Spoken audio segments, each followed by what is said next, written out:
Non leaks बना दिया गया। एजेंसियों के एहलकारों पर मुश्तमिल जेआईटी बनी।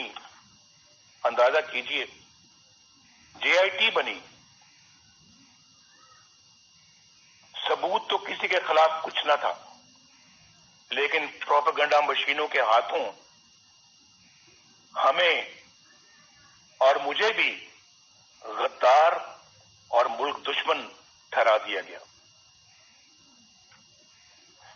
वज़ीर आज़म के अहकामात को एक मातहत इदारे के एहलकार की तरफ से की गई ट्वीट में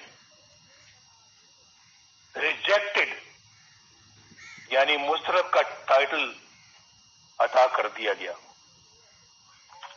आपको सब याद होगा। सी पैक को नाकाम बनाने का सिलसिला 2014 में उस वक्त शुरू हुआ जब धरनों के जरिए चीन के मुअज़्ज़िज़ सदर का दौरा मुलतवी करवा दिया गया।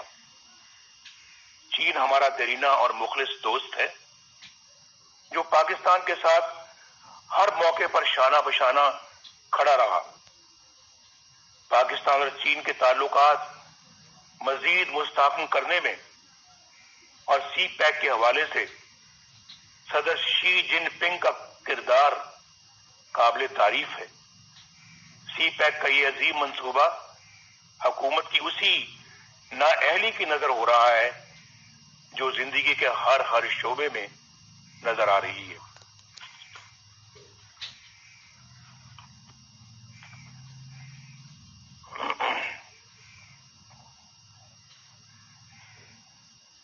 अगर मैं ये कहूं तो बेजाना होगा कि सी पैक के साथ पेशावर की बीआरटी जैसा सलूक हो रहा है, जहां कई साल बीत गए, मंसूबे से कई गुना ज्यादा रकम गर्क हो चुकी, मगर नतीजा आज भी नजरों से ओझल है। आए दिन कभी दौरान सफर बसों में आग लग जाती है, तो कभी बारिश नाकिस तामीर का पोल खोल कर रख देती है। यहां नैब के किरदार का जायजा लेना भी जरूरी है। सच्ची बात तो यह है कि एक डिक्टेटर के बनाए हुए इस इदारे को बरकरार रखना हमारी गलती थी, लेकिन यह भी सच है कि हमने कभी नहीं सोचा था कि ये इदारा इस हद तक गिर सकता है। ये इदारा नहीं बल्कि अंधे हुकूमती इंतकाम का आलाकार बन चुका है। इसके कई सीनियर एहलकारों के गुनाहने किरदार फाश हो चुके हैं। इस इदारे का चेयरमैन जावेद इकबाल अपने ओहदे और इख्तियारात का इंतहाई नाजेबा और मजमूम इस्तेमाल करते हुए पकड़ा जाता है, मगर ना तो कोई इंक्वायरी होती है, ना एक्शन लिया जाता है, और ना ही शफाफियत के दावेदार इमरान खान पर कोई जूं रेखती है।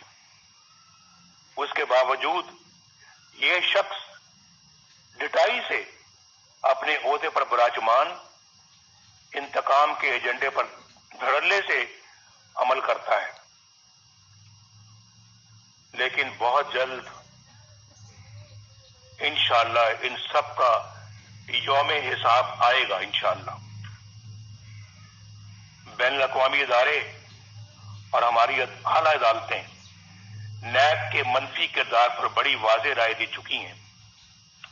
ये इदारा इंतहाई बदबूदार हो चुका है और ये मुकम्मल तौर पर अपना जवाब खो चुका है।